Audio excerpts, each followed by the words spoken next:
Good morning and welcome to the FLOWTECH FLUIDPOWER PLC investor presentation. Throughout this recorded presentation, investors will be in listen-only mode. Questions are encouraged and can be submitted at any time by the Q&A tab situated in the right-hand corner of your screen. Just simply type in your questions and press send. The company may not be in a position to answer every question it receives during the meeting itself.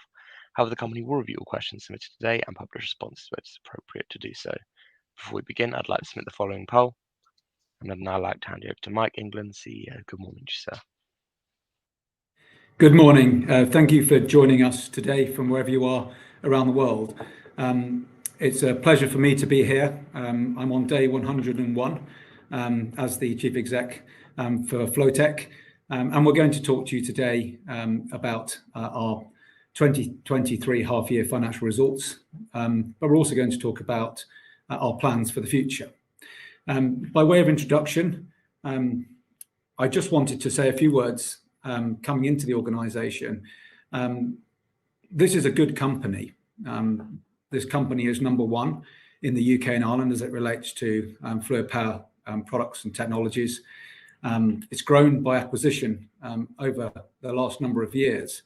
The organisation is operated quite traditionally, and as such, we haven't delivered the value that I think that the market or our stakeholders would have expected, and we haven't fully released the true potential of the group that we have.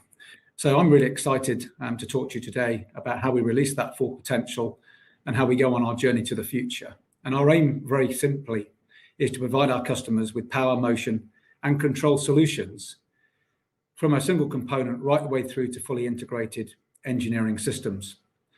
And we're doing that by harnessing the best global brands, products and services and engineers in the marketplace. We're going to talk more about that statement as we go through the presentation today. Just as an overview, we're going to spend, I would say, about a third of our time talking about the performance of the business in the first half of this year, some modest revenue growth, a decline within our operating profit, some sustainable gross margins, and some good work done to continue to reduce our debt position. We're also then going to spend some time talking about the performance improvement plan, which I've moved very quickly to implement, but also with that, changes to our leadership team and bringing some energy and some dynamism and some experience for this business to help it to scale for the future. And also, we're very, very pleased to talk to our strategy in a very simple way to help you to understand the components of that and how that's going to deliver mid-term value creation for this business and for our stakeholders. So just a couple of words by way of introduction. I'm Mike England. I joined the business in April. I've had 27 years in industrial distribution. I did a Master of Engineering, and I'm very passionate about engineering and helping industry to thrive. And as the world is changing with digitization, with big macro topics such as sustainability, the opportunity for organizations that have the combination of industrial products, services and technologies to help industry is actually a very exciting one. I've spent 9 years with Rexel, an electrical distribution company. I've spent similar time, around 9 years, with Brammer PLC, now trading as Rubix, which is now private equity backed. But I was on the team that drove that business from 2005 from a £1.50 share price up to around £5. And that was a great journey, helping me to understand the industrial market, the customers, the suppliers, and actually was my introduction to FLOWTECH, both as a partner, but also somebody, a company in the industry known as a real specialist. And then for the last 7 years, I've had the pleasure of being part of RS Group PLC from 2015, and we've seen that business successfully move from an 800 million market cap to over 4 billion market cap. And my last role there was as the group chief operating officer, where I was responsible for the P&Ls across America, EMEA and Asia, but also responsible for some key activities such as digital procurement, own brand, and that's given me some great experience. But look, for me, it's really exciting to come into a business where I think we've got that blend of having good product distribution, we can make it better, but also having the engineering services and solutions capabilities, which we can see, and I can see more and more that our customers and industrial customers are looking for, particularly as there's less skilled engineering happening within industry. We have a key role to play to support that agenda. So that's my background. I was looking for an opportunity to transform a business. I'm really excited to work with the board here at FLOWTECH and feel very supported by our shareholders. So we're going to talk about our financial results. We're going to talk about our performance improvement plan. We're going to talk about our journey to the future. And we're going to then just give some indications around current trading and our outlook. So with that, I'll pass over to Russ, who's going to talk through the financial results for the first half of this year. Yeah, thank you, Mike, and morning, everybody. As Mike alluded to, the focus of this presentation is sensibly going to be forward-looking. So you're probably going to get about 10 minutes from me, primarily on the next 3 slides, and I'll come back a little bit later in between the core of what Mike's saying. But I quickly worked out that I'm not on day 101. I think I'm on day 1188, roughly. Put another way, I've been in the business just shy of 5 years. And just briefly, by way of reminder of my CV, 5 years within FLOWTECH, but the previous 30 years, give or take a month, was in professional services. And the vast majority of that time was in restructuring and turnaround, actually. So, you know, some people say cash by name. Within my DNA is managing cash by nature. When I signed up at the back end of 2018, it was obviously pre-global pandemic. You know, if there, I can rarely do a presentation without referring to a sporting analogy, actually. So here's my sporting analogy this morning. I feel a little bit like I'm in the dressing room of the championship football team that's played pretty well over the last few years. And within that headline of playing pretty well, I would pick out, you know, a bit of the soft point in some ways, but navigating our way through the challenges of the global pandemic, and in particular the people agenda attached to that. I think we look back with you know, a degree of pride as to how that was managed. And equally, some of the stuff we've done to declutter and simplify, you know, what was perhaps you know, born through the acquisition activity was unpicked certainly in some areas very successfully. Notably, you know, I'll pick out the island of Ireland restructuring. But back to the football analogy, we played okay, but I think there's been a couple of own goals along the way, which I think Mike will allude to when he comes back. But I do very much like the look of the dressing room. We've made some new signings, and it just feels good. A lovely blend of past experience and you know, new blood and new energy and new ideas within that dressing room. So, you know, really looking forward to the future, you know, infused by what the future holds. So in terms of the numbers, I guess if there's an overall strap line, for me, it would be under the heading of, you know, perhaps a step back in terms of profitability. But the first half of the year, or the second part of the first half, has seen you know, lots of activity. As I said, the beginnings of lots of new faces being introduced to the business. And if there's one step backwards in the immediate term, I think it's for the greater good, and hopefully look forward to many steps forward. Hopefully in the remainder of 2023, but certainly into 2024 and beyond. So beyond that strap line, you know, fairly obviously, if they just tackle the headline components of the P&L and then touch on debt. In terms of revenue, what I would say there is it was definitely within the first half a story of 2 quarters, and we saw trading conditions getting quite a bit tougher actually in the second quarter of the year, and we expect you know, H2 to be tougher than H1 actually. So, you know, more difficult trading conditions set to continue into the second half is the headline within revenue. Very much a story of the 3 segments. And I'll come back to that in a couple of slides time really, but in terms of revenue, you can probably see some pretty decent growth within what we call solutions and services, but you know, a disappointing performance within the FLOWTECH business for sure. But like I said, the good news is I think we've identified the issues and the new team is determined to tackle them. In terms of the gross margin, I think this is the 10th set of presentations that I've done. Obviously, typically 2 per year, half year and full year. And I always say the same thing, really, so I'm going to stick to that. But the gross profit margin has varied between 33.8% and 36.3%. That was the record in H1 last year, actually. So 35.5 is fine. We're not going to pat ourselves on the back too much for that. Neither would we beat ourselves up too badly if it was at, say, 34.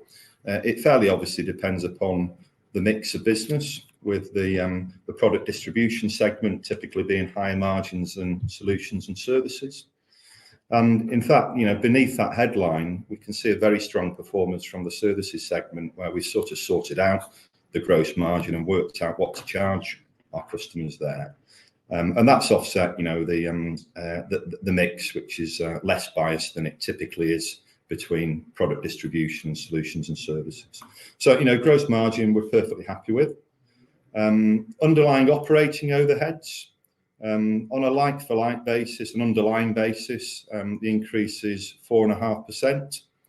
1.1 million is 6%, but underlying, trust me, is 4.5%. And obviously a period with significant, some would say, once in a generation inflationary pressures. We've had to look after our people, and we're keen to look after our people, in fact. So there's been, pay rises of typically 7 or 8%. But we have elements of self-help there. The average headcount in the first half of the year this year is approximately 6% lower than it was in the comparative period. So we're determined to continue that trend of doing all we can to control the overhead base. All of that adds up to, under my heading of one step back, 0.8 million reduction in the all-important underlying EBITDA. In terms of debt, if you're a traditionalist, which is what I am, you'd refer to a 4.3 million reduction in a 12-month period. If you're a current world purist, that actually increases to 5.1 million once you take account of the lease debt. So again, we're pretty comfortable with what we've done in terms of managing that debt position.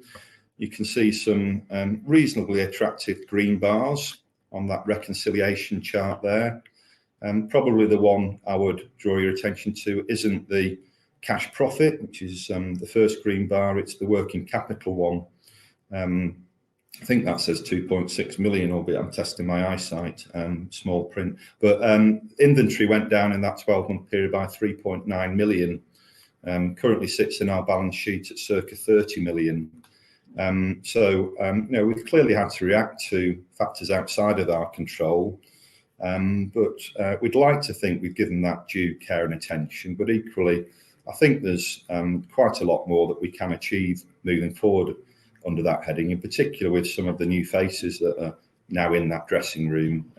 So I think in a nutshell, we're quite pleased with that circa 5 million debt reduction in a 12-month period.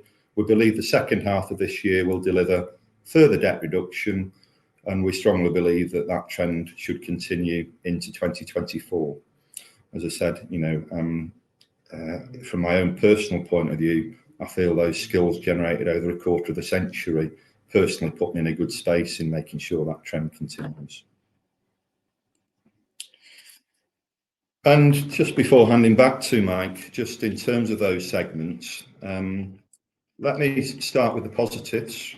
In terms of solutions, those that have read the report and accounts will have noted probably a couple of years ago, I think, at the time, Bryce and myself set out the target of a 10% return on revenue for solutions. And I think from memory we said in time, 2022 actually saw us immediately achieving that return on revenue.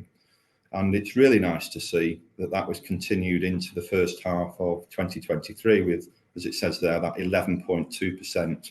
We say contribution percent, that is return on revenue calculation.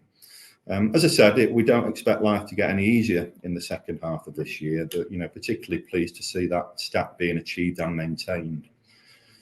And within services, some might say I'm about to compare an apple with a pear, but I don't really care because I think it's a powerful comment that in 2020, admittedly, the annus horribilis with reference to the pandemic, that segment delivered a fairly nasty 1.2 million full year loss. So the fact that in the first half of this year, we can point towards a 1.2 million profit, with, as I briefly alluded to before, sorting out our pricing, beginning to charge our customers what they deserve to be charged, is a really credible performance in my opinion, and has materially outperformed the targets that we'd set for that business. Relatively capital light, by the way, that side of our business, for those who look at return on capital metrics. Within product distribution, though, that is, in the dressing room, we are looking around thinking, there's some good stuff being achieved there. Of course there has, but there are some own goals there. Overall, as I said, a story of the first half being a story of 2 quarters and very differing performances between the 3 segments. Happy with solutions, very happy with services, but much to do within product distribution. So I'm just going to hand back to Mike, who may or may not want to comment on much of what I've just said, but you might just want to touch on the own goal piece that I referenced. But I'll come back in a few minutes' time later on in the presentation. But anything you wish to emphasise, Mike, or anything which you think I've missed? Look, as I said before, this is a good business. I think well intended was the consolidation of 5 businesses into one. We decided not to consolidate the whole business at that point in time, and I think well intended and has brought some efficiency and scale. But parts of that execution has created some customer dissatisfaction as that relates to some aspects of our service. So that, for example, bringing a lot of inventory from businesses together into one location. That could be to do with getting our website or a new website up and running effectively, and bringing together product files and pricing files. Some work to do to make sure that we complete the successful execution of that integration work. So those will be elements and some examples. But all of that being part of the performance improvement plan, which we'll move on to now. Certainly from my side, it was very apparent very quickly where we needed to go to as a company. I would say that the business has lacked clarity of direction and hasn't been clear on its North Star, which is very important for our people, but it's also very important for our customers and our suppliers, who are a key component of our success. And so being able to provide more clarity of how we're going to be moving forward as a company is really important. And secondly, I would say that we've also lost sight through a lot of change in the organisation and through that execution that I've talked about. We've lost sight of some of the basics and doing the basics brilliantly. And in industrial distribution and services, this is about doing the basics brilliantly. It's a relatively straightforward combination, and it takes the right people to drive that and the right focus. So the performance improvement plan is pretty straightforward. We want to very quickly deliver a much more customer-centric organisation. We want to drive a lean and scalable platform for future growth. And I'll come on to market size and opportunity a little bit later on. But we've effectively outlined 3 components of the performance improvement plan. The first is about simplicity. We have implemented a new simple operating model. So moving from a quite siloed divisional operating model to one which is flatter, it's very functional, and that allows us to release the full potential of our people, but also the combined capabilities that we have across the group. The second is around customer centricity, so moving more of the decision-making and activities around the customer, making sure that everybody in the organisation is focusing on excellence in customer experience, and every interaction is brilliant. And that very much is bringing growth back onto the agenda in this organisation culturally. And then scalability is about doing the operational basics brilliantly. And that's an area for real improvement for this organisation. But equally, it's about building the operational and technology infrastructure that's going to help us to power up our future growth, which we have a good footprint. There's work to do to expand that. So if I just open up on those 3 points, I'm not going to labour too much in these areas, but we have moved very quickly to a new operating model. We've organised ourselves around 3 team outcomes. We have teams that are focused on growth. We have teams that are focused on excellence in delivery, and we have teams that are focused on supporting the above. We have implemented a new high caliber leadership team and a flatter functional country structure. It's a good mix of existing talent. We've looked at where we've got high potential individuals who can do more, but equally we've brought a number of individuals into the organisation, handpicked, who have good industry knowledge, known to us, who we believe can bring the right skill sets into this organisation and the right industry knowledge and understanding to take this business to the next level. We have 7 of those roles now in place. We've got the final 3 onboarding in October. It's worth noting that 5 leaders from the previous team have now exited the business. So that gives us the ability to reset the organisation, both in terms of the operating model and in terms of the people and the leadership. And what we're looking to drive here is more consistency in our culture, in our ways of working, looking to see how we can simplify processes by operating in a more consistent way. And we can start to look at giving greater accountabilities, all centered around the customer. We're making very good progress in this area, and I'm very confident that come October, with the full team in place, we'll be able to then start to accelerate execution. I will just put a note here that I'm very passionate about the ESG agenda, something where I've had good experience in the past sitting on the ESG board within our S group, for example. We'll come back in future trading updates with more colour around our framework and plans for our ESG agenda. But I will just point out that as part of the new leadership team, I'm really excited around the diversity that we've already built into the new team as well. So a big step forward for us there. In terms of customer centricity, this is very much around powering up our growth capabilities near term, and that's about increasing the quality and frequency of customer interactions and making sure that we improve our customer service for our customers. And we've defined very clearly a plan around building out our sales capability. So we're in the process of restructuring our sales teams. We're looking at our sales processes, we're looking at our sales tools and enablers, and ultimately our productivity, so that we're seeing more customers more often and able to bring our full value proposition to them across the enterprise. In marketing, an area that I believe that we haven't really powered up fully, and we have some work to do here, particularly around our branding, but most importantly around our channel optimization, improving our digital experience, and making sure that we have a much clearer customer segmentation approach to drive productivity. And then in terms of customer care, this is about doing the basics brilliantly. We don't have net promoter score metrics and measures in the business today, which is a gap, and that needs to be put in place very quickly. We've got to build out greater levels of technical support for our customers. And as we move forward, particularly with the digital agenda, building proactive communications and areas such as live chat are going to be key component parts for us to move quite quickly around. So some real focus there in the near term. And then in terms of scalability, right at the heart of this right now is doing the basics brilliantly. It's making sure that we're measuring very, very hard our availability and our service and our delivery to promise to our customers.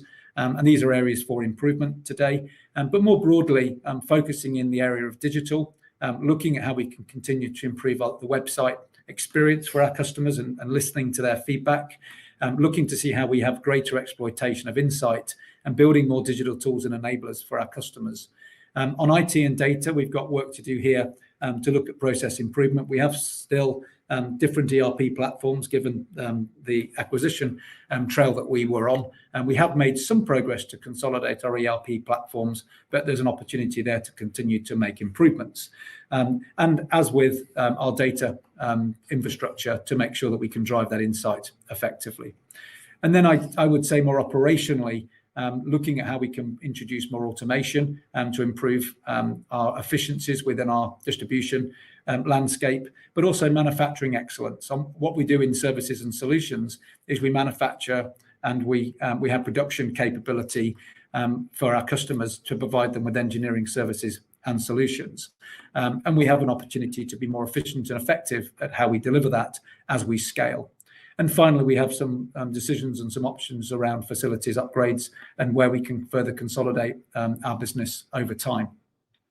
So those are the 3 component parts of our performance improvement plan. I can tell you that the team are incredibly focused around these, and we're looking at those near-term interventions to drive those performance improvements. And you won't be surprised that those are very much pointed right now towards the product distribution side of the business, where we can see that we want to gain better momentum than we've had over the first half of this year. And arguably, we saw that trend coming through 2022, and that trend has continued. And so we need to arrest that trend. Our journey to the future is about setting the North Star. It's about deploying a refresh strategy that we're confident is going to deliver midterm above market growth and value creation. We'll just quickly talk about customer focus. We have quite a diverse customer base today. We currently operate across the UK, across the island of Ireland, and across Benelux. And we do have some business which is very much around our export capability. But the opportunity for us to expand outside of our existing markets, as well as to drive greater market share within our existing markets, is very sizable. We operate across multiple industry sectors. Around 40% of our business today is selling to the indirect channel, so selling to distributors and resellers, with 60% whereby we're providing support to OEMs and end users direct to market. And you can see the splits in terms of the customer type on the right-hand side. What is important for this business is its unique proposition and being able to provide both the products that our customers need, but over time, being able to cross-sell and upsell our engineering capabilities for our customers that creates a greater EBITDA opportunity for us over as we bring our value proposition together. But we do recognize that we have some core competence today within our customer base, but our customer base is relatively narrow, and we believe that there's a big expansion opportunity to add more customers through selling more to existing customers and adding new customers and powering up our digital capabilities for the future. With that, we're very much wrapping our game plan around a world of motion. We operate today within fluid power. It's a large market, but it's changing. And we can evolve to meet our customer needs. And in fact, our customers are frequently asking us to do more with them. And that's going to help us to accelerate our commercial advantage. And why are those needs changing? Well, there are macro trends happening across industry. There's digitization, there's industrial Internet of Things, which combines electronics with industrial and mechatronics. There's electrification that's taking place. There's new emerging technologies which we're working with our key global suppliers around, such as hydrogen power. And there's also a big push for sustainability and how can we help our customers to reduce their carbon footprint, but also their energy consumption within their plants. And then finally, market consolidation continues. We have to recognize that the market continues to consolidate. So as an organization, we know that the typical industrial application consists of more than just flow control. And there's a continuum. We're very, very proficient today and experts around the movement of air, gases and fluids to transfer power. But we're already starting to provide electrical products and solutions for our customers. And arguably, we're already starting to provide mechanical products and solutions for our customers. But we want to do this in a measured and considered way. And we're going to be building on that as a key part of our strategy. By doing that, we will take our addressable market in Europe, and obviously the market is much bigger than just Europe.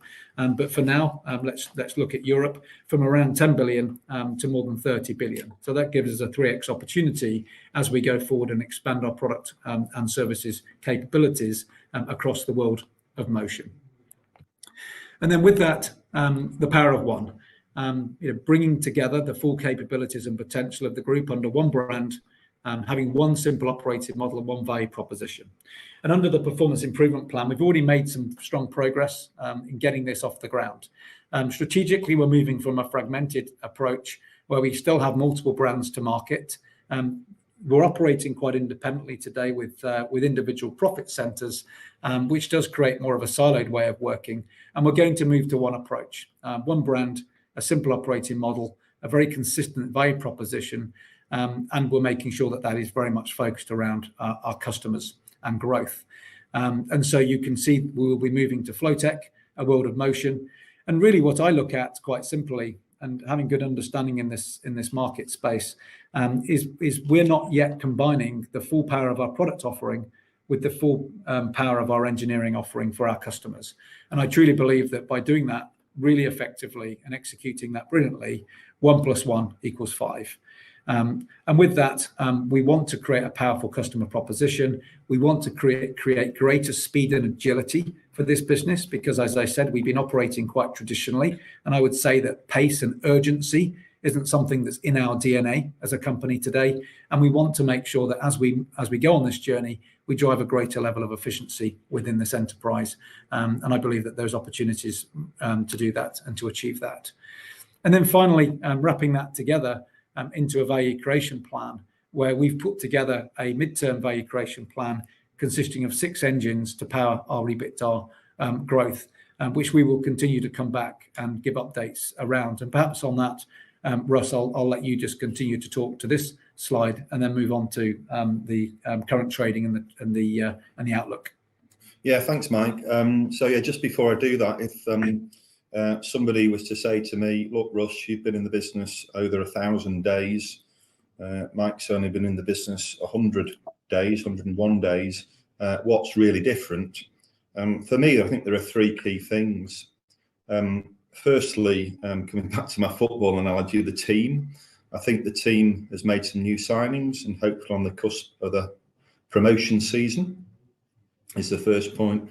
Second and third points are really just to a degree repeating, but certainly supporting what Mike talked about in terms of expanding from, if you like, the restricted world of hydraulics and pneumatics into the much broader world of motion, and both in terms of stretch into different areas, whether or not that's electrical, mechanical, hydrogen, or whether or not it's more making more of the breadth and depth of what the business has recently been doing, in particular those value-added engineering services. We're way beyond just a value-added product distribution business.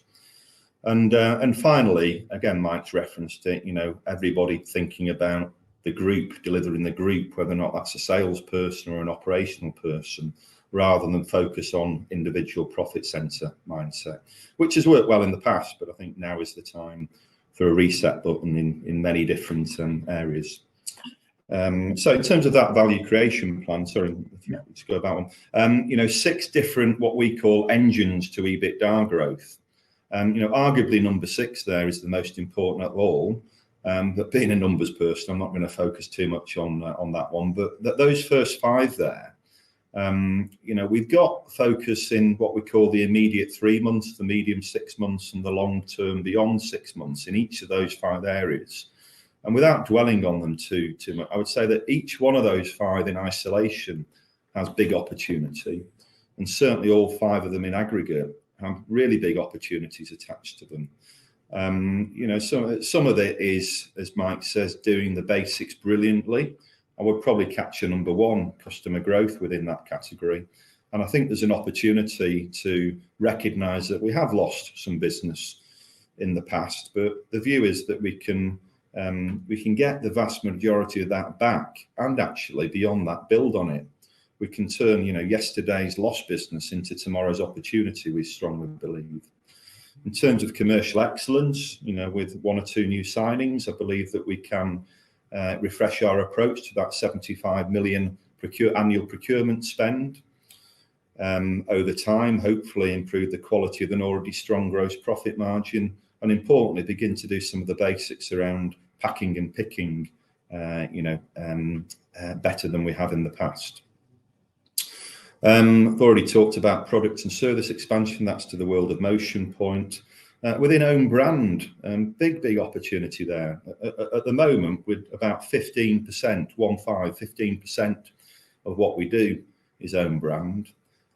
Fairly obviously at really nice, healthy gross profit margins.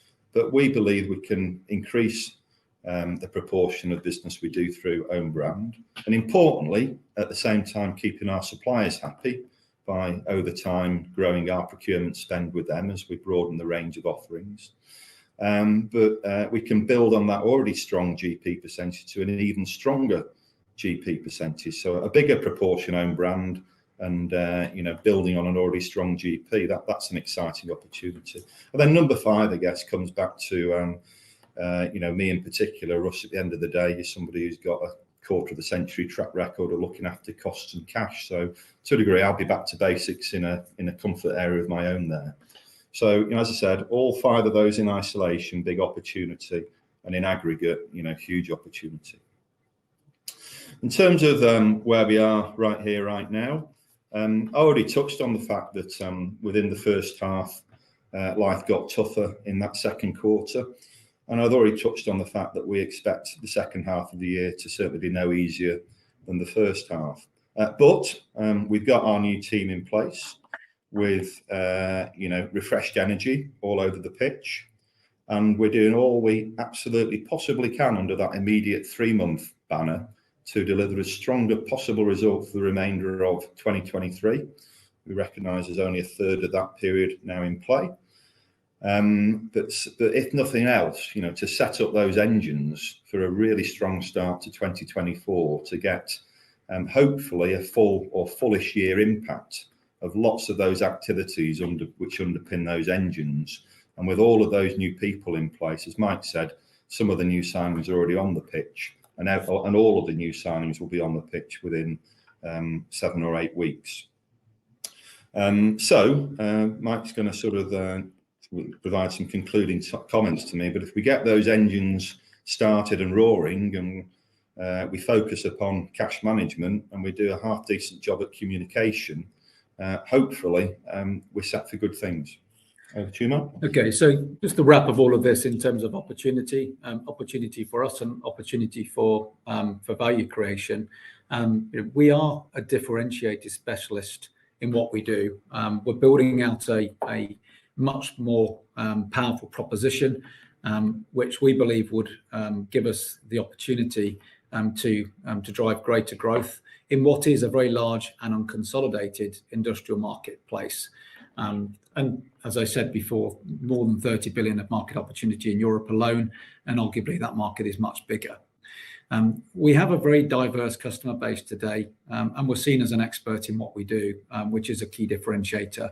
But it's the multi-channel approach. It's the ability to be able to provide a single component through a web experience, through to supporting distributors and resellers through a unique value proposition, through to the ability to bring complicated services and solutions to bear, which gives us really sticky and embedded long-term sustainable relationships, and quite often multi-year service agreements with our customers. And so that creates us an opportunity, we believe, to be confident to be targeting more than 2 times market growth rate. And then finally, the lean and scalable platform which we're building, and making sure that we're thinking about this business in the future rather than this business now. And so making sure that we're building out the platform so that we can expand our product offering and our service offering. We can future-proof this business, and we want to expand our geographical reach over time. If we do that brilliantly, which we're confident we can do, then in the midterm, we should be guiding towards a mid-teens adjusted operating profit margin target. And that's certainly what we've got our sights set on. So with that, we'll move to questions and answers. And we'd like to thank you sincerely for your interest in FLOWTECH, and hopefully the presentation today has been useful. Yeah. So I think Mike's just beginning to read the questions that have come through. So perhaps if I can just pick up on a couple that have come through. Can you comment on the length of debt, interest rates, and refinancing timelines? So I mean, yes, obviously I can. We refreshed our position with Barclays Bank in February of this year, February 2023, and that saw similar facilities being put in place for a 3-year period with an extension on our side to extend to 4. So that's obviously to February 2026 and quite probably beyond. That's 20 million of term debt and a 5 million overdraft facility. So I perhaps should have said earlier on, plenty of headroom within those facilities, given that we're at circa 15 million and declining. Interest rates are, I can assure you, at a competitive rate. I'm not going to give you a precise answer to that question, but very competitive. We benchmarked that before we refinanced. So we feel we're in a good position, fairly obviously covenant compliant all over the place, with a very healthy relationship with a really, really good bank, in my opinion, in Barclays. Okay.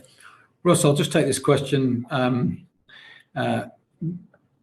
Regarding gross margin, it says here, it's always been impressive, but this, to my knowledge, has never been reflected in the operating margin. How can the latter be improved? For me, this is really simple. We haven't driven the growth agenda well enough, and there's an opportunity to drive further growth. And I do believe that combining our product and engineering capabilities together for our customers, the opportunity is actually to drive improved gross profit. But ultimately, this is about driving greater efficiency in our operating model. It's about being able to operate for less as we scale, and making sure that we put the right investments in around technology enablers and automation over time to allow us to be able to drop the growth and the improved gross margin position to the bottom line. And that's a key objective for us, for sure. Okay, a bit of the tag team this, but I'll pick up on the question. With the volume of change that's being planned, will the capital allocation priorities shift? Could this, for example, impact future dividends? Well, broadly speaking, no, don't think so. I mean, what the pandemic did enable us to do was to reset the dividend piece. It got to a position where over £4 million of cash was going out of our business. We were paying, crikey, I've slept a few times, but I think north of 6p per share in terms of a dividend. We reset that at 2p per share, which is modestly increased in the last 12 months. So we'd like to think that that's proportionate. We do fully recognise that that is important to some investors, but equally, over time, and it's probably to a following question, which I suspect Mike will tackle in terms of appetite for acquisitions. We think we're in the right sort of ballpark with that dividend piece. So maybe that is a decent segue, Mike, because there is a question about appetite for acquisitions. Yeah. Our acquisitions off the table for now, with a renewed focus on both integrating and growing existing business. No, would be the answer to that. Clearly, our focus right now is on integrating and growing the business, and we want to make sure that we set the operating model up to give us that scalability for growth.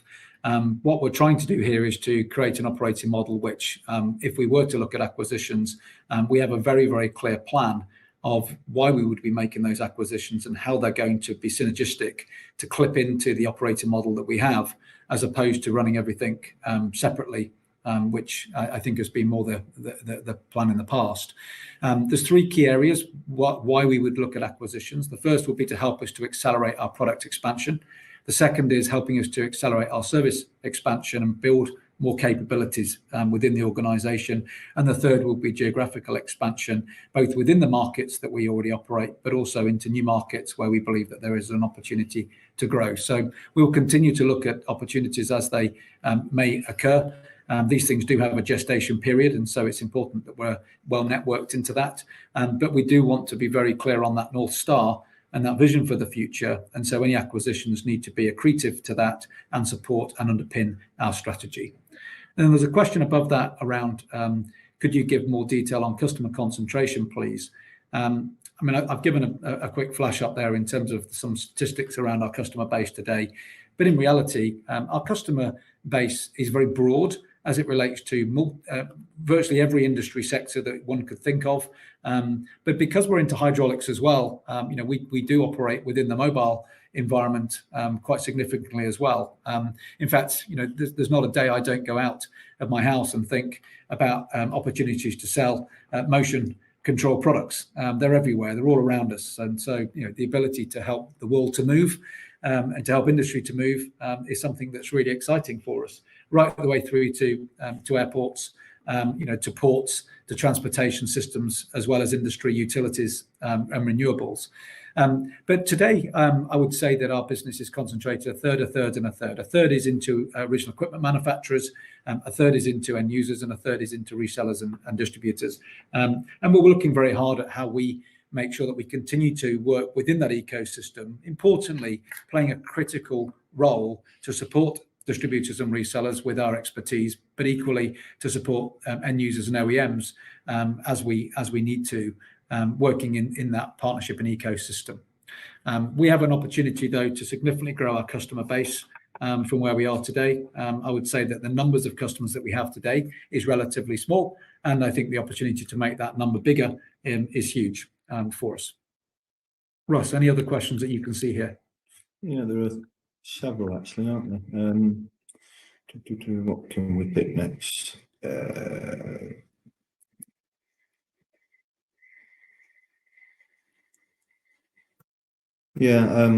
Just wondering, how soon do you expect to reach mid-teens EBIT margin, and what level of revenues do you associate with this with? I mean, that is obviously a key question. We're confident it will be achieved. The debate is when.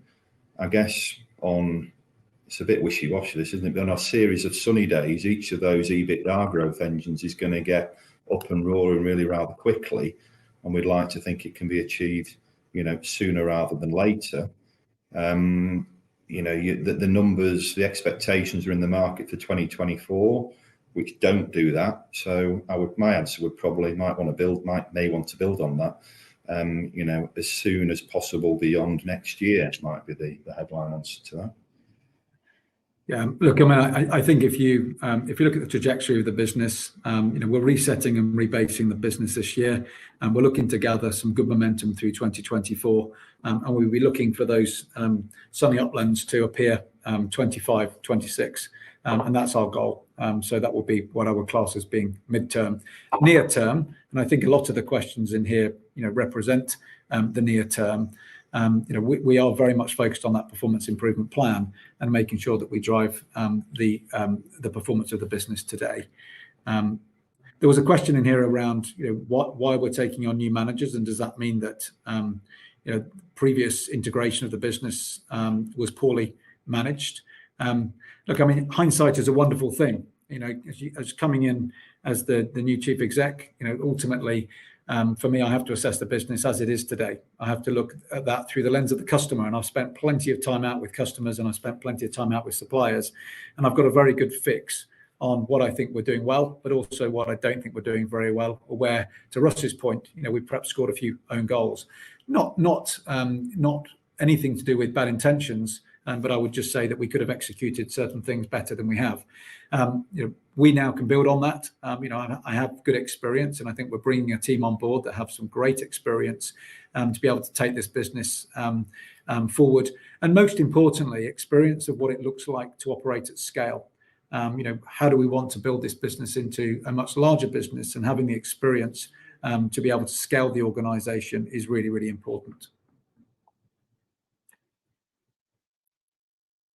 I'm just conscious of the time. Let's just take a few more questions, Russ. There's a question around here in terms of what percentage of revenue could come from own brand products over the medium term. I think Russ was quite articulate actually with this. I mean, it's a balance. We're not the only distributor in the market that has an own brand capability.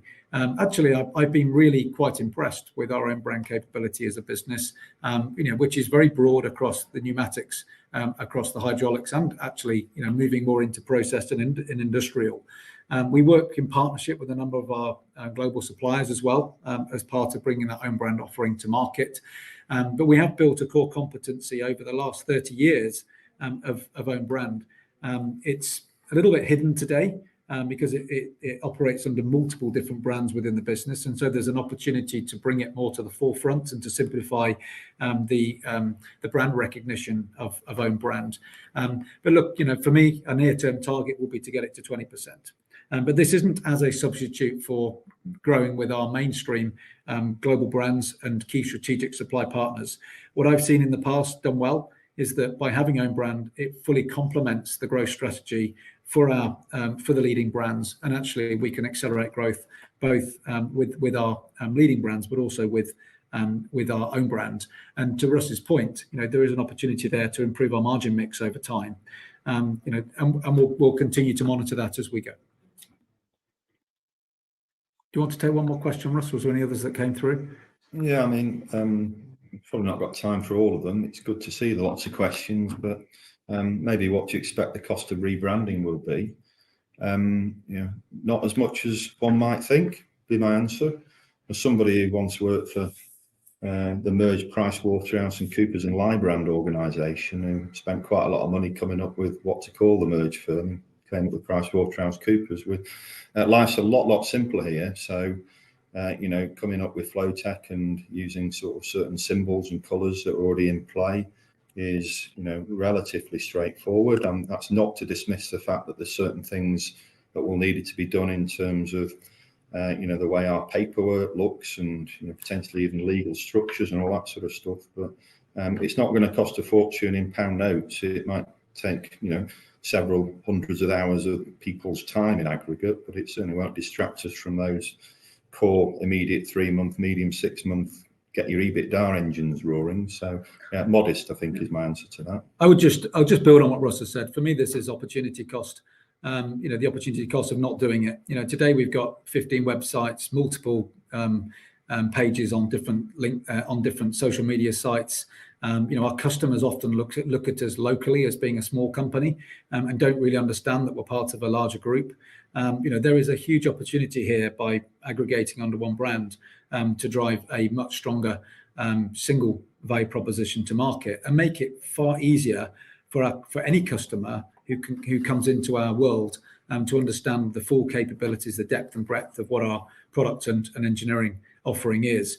And I think that's a really exciting prospect. But we're certainly not going to be over-engineering it.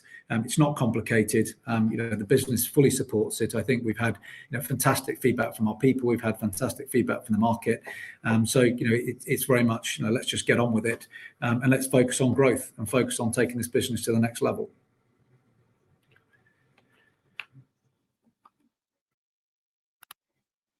Okay, I think that probably is the last question that we'll take.